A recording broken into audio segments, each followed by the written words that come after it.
Olá, estamos mais uma vez apresentando o programa Emprego em Carteira aqui na TV Mundo. Patrocínio Inforcomp. Quem quiser colaborar com o programa, dando alguma sugestão, alguma crítica, empregoemcarteira@tvmundi.com.br. Pessoal, nós vamos dar continuidade hoje àquela série de programas sobre saúde e trabalho.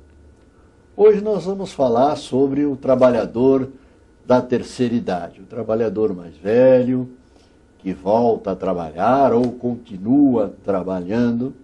E nós trouxemos como convidado para o nosso programa Dr. Carlos de Pastena, que é um especialista em geriatria e acupuntura. Dr. Carlos, é um prazer receber no nosso programa. Dr. Carlos, vamos abordar um pouquinho, né? A geriatria, a pessoa de terceira idade e tal, que está trabalhando. Então eu quero sempre fazer o link com o trabalho, né, e a pessoa da terceira idade, né? Que continua trabalhando, que está lá no seu emprego. E hoje tem acontecido um negócio muito interessante, né? Aquele trabalhador com mais de 40 anos, que há 20, 30 anos atrás já estava com o seu mercado de trabalho cessionado, hoje não. Hoje a indústria, até a indústria da construção civil, está trazendo de volta para o trabalho aquele trabalhador mais maduro, aquele trabalhador mais experiente, porque ele também tem as suas vantagens, né? Da experiência, da ponderação, da idade, da maturidade.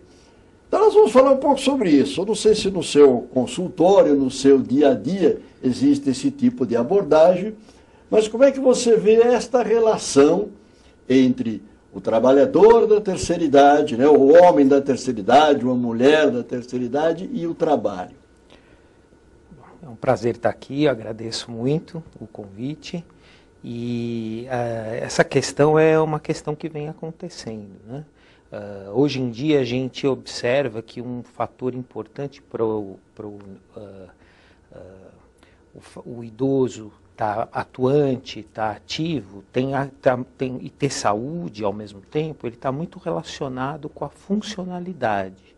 E a gente observa que na sociedade como um todo, atualmente, o fato de ter vacinação, o fato de ter controles nas doenças crônicas, o fato de ter estímulo de várias ordens, faz com que tanto a expectativa de vida aumente, como a funcionalidade.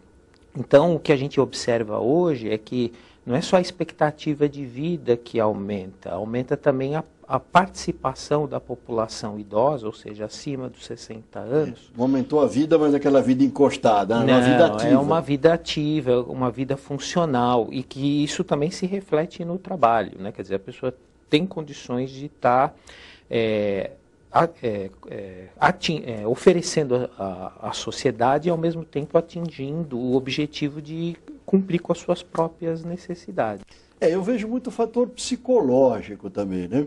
Eu já vi várias pessoas, nós já fizemos até um programa, vocês devem estar lembrados, sobre aposentadoria, e a gente conhece várias pessoas que depois da aposentadoria, quando param de trabalhar, aí começam a não se sentir mais útil, né? E entra numa queda, né, de vida, né? Parece que se entrega, parece que não tem mais vontade de fazer as coisas. E eu relaciono muito isso com o trabalho. Eu vejo por mim mesmo, né, que eu acho que a minha principal força, alavanca, é eu estar trabalhando e trabalhando positivamente, né? Agora, qual é? Você sente por exemplo, de alguma maneira o trabalho pode fazer mal a uma pessoa da terceira idade, algum tipo de trabalho? A gente sabe que o trabalho, ele na terceira idade é um fator protetor. Estatisticamente, a gente sabe que o trabalho protege. A gente sabe também que quando o indivíduo se aposenta e não procura uma nova função, ele tem, ou não continua atuante, ele tem um índice maior de mortalidade no primeiro e no segundo ano de vida. É maior pós-aposentadoria. Isso é um fato, né? Então, quer dizer, a gente sabe que o trabalho normalmente é benéfico, é um fator protetor. Agora, o trabalho tem essas duas coisas importantes, né? Que é, primeiro, a gente manter essa sensação de utilidade, de contribuição, de estar atendendo às necessidades da família. A gente sabe que o trabalho, ele contribui muito com a renda das famílias dos idosos, né? E é uma porcentagem de mais de 50%. Quando o sujeito ocupa cargos de chefia, então essa taxa, ela sobe muito. Quer dizer, é uma coisa importante para a família, para a renda da família. Quer dizer, a parte financeira também. Parte financeira. Eu acho que psicologicamente, quando ele também está contribuindo financeiramente com a família, ainda se sente o chefe da família. Também. Acho que a partir do momento que os filhos que estão cuidando, que põem o dinheiro em casa, deve dar uma sensação horrível, né, para a pessoa que está acostumada. Diferente, né? Muda completamente a situação. Agora, tem alguns trabalhos que, quando não são devidamente ajustados para a condição física, psicológica do indivíduo, podem ser deletérios, né? Quer dizer, tem que ser uma coisa que também preenche uma necessidade individual, né? Um talento, uma vontade, uma coisa interna do sujeito. Ele goste do trabalho que faz. Né? Eu percebo por mim, quer dizer, eu tenho coisas que eu ainda me considero apto a fazer e tem coisas que eu não me considero mais apto a fazer. Quer dizer, eu não faço mais força. Eu sinto que se eu fizer força, me prejudica, não me faz bem. Então, isso acontece. Pessoal, nós vamos para um pequeno intervalo. A conversa está muito boa. Aguarde um pouquinho que voltamos já. Voltamos então com o nosso programa Emprego em Carteira. Hoje estamos entrevistando o Dr. Carlos de Pastena, que é um especialista em geriatria. Vamos continuar conversando então com o Dr. Carlos. Dr. Carlos, vamos falar sobre as principais doenças da terceira idade, né? Quais são essas doenças crônicas? Explica um pouquinho para a gente. Então, a gente sabe que, com o passar dos anos, quase que 100%, 94% dos casos de idosos entrevistados, acompanhados por vários estudos multicêntricos, populacionais, eles mostram que as doenças crônicas se instalam. E não tem jeito. Não adianta pintar o cabelo. Psicologicamente é bom, mas o importante é identificar e tratar essas doenças. E a gente sabe que é muito comum a hipertensão, a diabetes, a osteoartrose. São várias doenças que se instalam e que precisam de um controle. Essas doenças muitas vezes atrapalham o indivíduo. A gente sabe que depois a gente sabe que existe, né, na pesquisa da população idosa, de 20% a 30% dos idosos têm um acometimento na função, seja a função cognitiva ou seja a função de locomoção, de fazer seus trabalhos a nível domiciliar ou a nível profissional. Quer dizer, o indivíduo tem uma limitação. Tanto na parte física e tal, como na parte mental. Então a gente sabe que isso acontece. Mas muitas vezes o controle dessas doenças não afeta a função. Quer dizer, de 80% a 70% dos casos, os idosos não têm acometimento funcional. O que a gente tem que fazer é identificar logo esses fatores, procurar tratá-los e estimular o indivíduo idoso para não perder a função, para não perder a sua capacidade mental e física. E o trabalho é um desses fatores de proteção, é positivo. No nosso meio, às vezes a pessoa é impelida ao trabalho por causa da falta de condições, né? Quer dizer, a gente sabe que tem um baixo valor da aposentadoria, da pensão. Isso gera uma demanda onde o idoso tem meio que voltar impelido. A trabalhar quase que na marra, né? E no fim é um fator positivo pela saúde do idoso. Ajuda, muitas vezes ajuda. Né? Agora, essas doenças crônicas, né? Elas impedem o trabalho? Eu vejo no meu caso, eu me uso como exemplo no programa de hoje, né? Que eu sou diabético, né? Tenho pressão alta, né? Já fiz cirurgia do coração e a minha atividade é muito grande mentalmente, trabalho, quer dizer, não existe também, às vezes, duas coisas, uma certa entrega, uma certa acomodação do idoso, né? E às vezes aquele idoso que não pode, por questão financeira, tratar a sua doença como ela se deve. Isso acontece? Isso acontece muito, né? E a gente sabe que esse desempenho do envelhecimento bem-sucedido está muito relacionado com o fator educacional. Por isso a importância da gente estar levando informação para a comunidade, para as pessoas, do quanto que é importante o estímulo, a atividade, a prática, o indivíduo estar o mais ativo possível dentro da sua esfera. E essa prova é real, né? Quer dizer, as doenças crônicas, elas precisam de um controle, de uma atenção, de remédios, de atitudes, de mudança de hábito de vida. Precisa ser encarado, né? Isso precisa ser encarado, a gente tem que lidar com isso, mas isso não atrapalha a qualidade de vida muitas vezes. O indivíduo tem uma boa qualidade de vida a despeito desses problemas. No trabalho, a gente sabe que o maior tempo que o trabalhador ele atua, isso está muito ligado com a educação ao longo da vida. Quer dizer, quanto mais informação esse indivíduo tem, naturalmente ele vai buscar um trabalho, e um trabalho mais enriquecedor para si e para a sociedade. Vou pegar um gancho do que você está falando, né, sobre educação. Eu acho que é o seguinte também, a pessoa que tem um grau de educação e de formação profissional, né, ele consegue mais facilmente continuar trabalhando, porque ele está trabalhando provavelmente numa atividade intelectual que não depende tanto do físico. Aquele trabalhador de menos cultura, que é o trabalhador mais braçal, ele depende muito mais do físico para continuar trabalhando. Falei muita bobagem? Não, é isso mesmo. É isso mesmo? E infelizmente ou felizmente é uma grande maioria, né? Tem uma quantidade enorme de pessoas ligadas ao setor agrícola, que trabalham na terceira idade, ao setor de indústria e ao setor de comércio, de forma informal, mas a setores que estão muito ligados a uma parte braçal. Né? Braçal. Braçal. Né? Aí é mais difícil, porque mais difícil, do físico, né? Você imagina, né, na construção civil, que o cara tem que subir escada, sim. que tem que...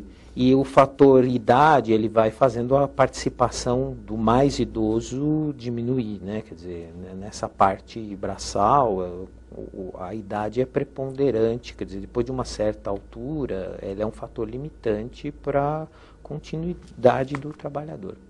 E até que idade, né, a gente considera que a pessoa pode ser produtiva? Existe um número ou não existe um número?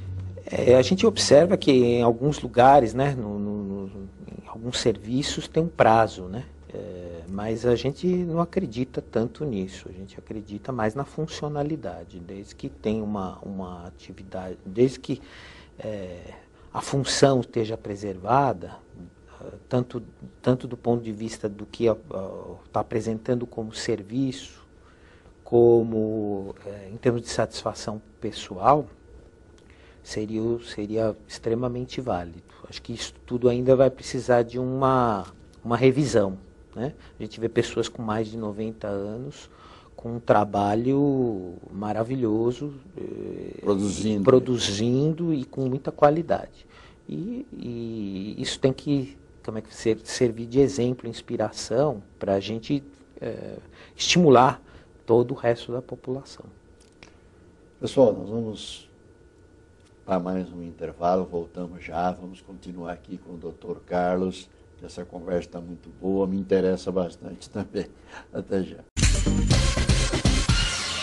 Olá, continuamos com o nosso programa Emprego em Carteira, hoje com o Dr. Carlos, falando sobre geriatria, falando sobre o trabalho na terceira idade. Dr. Carlos, como é que é a história a decisão de ir ao geriatra, né? A pessoa O ser humano, né, principalmente quando vai passando da idade, ele já não quer ir no médico, já não vai no médico nenhum, já relaxa em tudo. E no geriatra, então, parece que é aquela condenação. Bom, agora eu tenho que ir para o geriatra, não dá mais jeito, estou velho, né? Como é que é essa decisão, né? Com que idade se deve começar a procurar a geriatria? Então, isso acontece muitas vezes e também é importante a gente dar informação nesse sentido, né? Que a geriatria, o médico geriatra, o médico especialista em geriatria, a equipe gerontológica, que são vários profissionais dentro de outras áreas que estão prestando serviço para os idosos, dentro da fonoaudiologia, dentro da fisioterapia, dentro da nutrição, das mais diversas áreas. Ele é um profissional que está esperando esse paciente chegar a partir dos 60 anos de idade, e ele vai ter um olhar específico para essas questões do envelhecimento.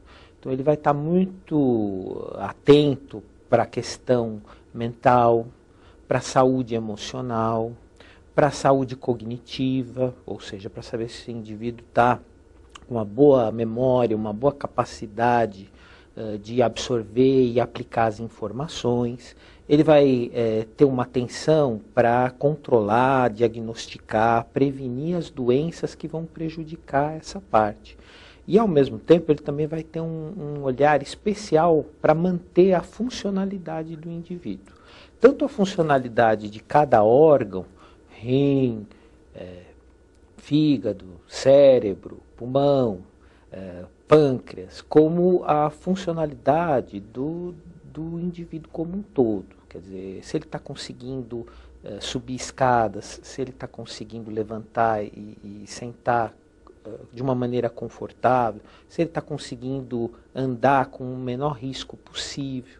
Então, isso, quanto antes o indivíduo ter acesso a esse tipo de atenção, esse tipo de cuidado, ele vai estar sendo beneficiado. Quer dizer, nós conseguimos, então, a geriatria consegue, então, minimizar um pouco os efeitos da velhice, dando melhor condição de vida para a pessoa. Não é só um olhar de tratamento, é um olhar preventivo, sobretudo. Então é muito importante o idoso saber que ele está cuidando da saúde, principalmente, né? Tendo esse olhar, tendo esse cuidado com a sua saúde, indo ao médico, procurando os profissionais da área, ele está fazendo um bem, né? Vamos falar um pouquinho agora sobre a saúde mental, né? Para o idoso, né, continuar ativo, continuar raciocinando, continuar trabalhando mentalmente, né? Eu vejo, tem uma ótica sobre isso, claro, uma ótica leiga, né? Que assim como o atleta, né, que precisa fazer exercício para se manter em forma muscularmente, né?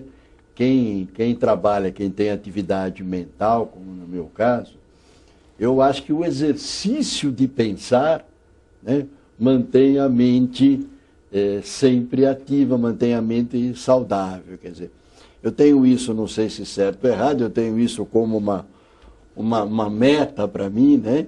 E não dou sossego para a minha cabeça. Eu ponho ela para pensar e trabalhar o dia inteiro. É verdade? Estou certo? Isso é verdade.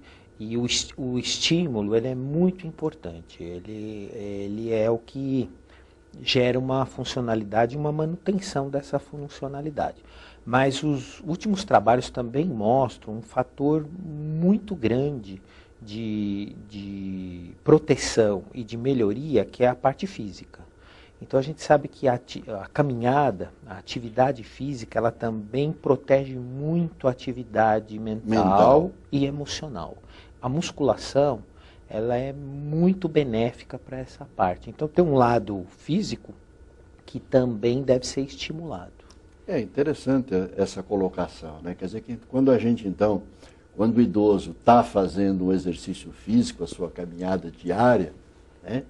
Ele não só está cuidando da parte física, como também gera estímulos, é isso? Estímulos para toda a sua atividade cognitiva. Memória, atenção, raciocínio. Então é isso mesmo, quer dizer, a gente tem que continuar pensando.